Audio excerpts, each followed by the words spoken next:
Hey, what's up guys? May hapon. Natakaroon diri sa Lamaka na food. Nagdaob ta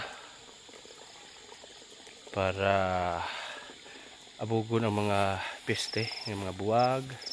Abugon sa padihang mga sapat nga kuan.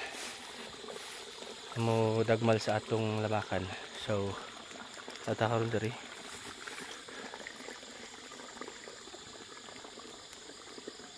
So, ako na lang pong usaron diri. So, sayo lang tang muli karon.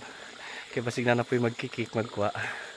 Pero ako to silang gitig sandaan nga ayaw ako gagya sa lamakan tungod kay muli ako sayo. Dito ako sa balay adtua. So, basin ila to na receive ang akong text nila or chat. So, hopefully dili sila mag samok-samok dire. So, nangusog na may gani kay ang tapad nag-ani.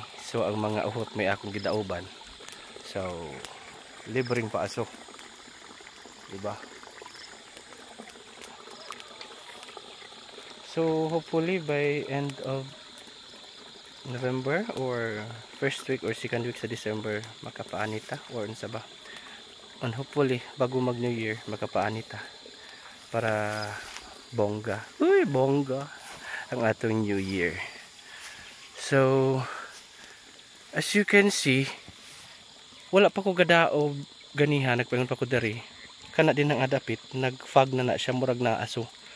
Murag ang bulkan sa kanlaon ni Buto or sigarang Alboroto. So kat pa ni ganyan buntag.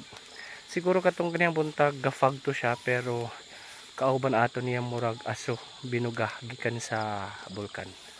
So stay safe everyone. Bye bye.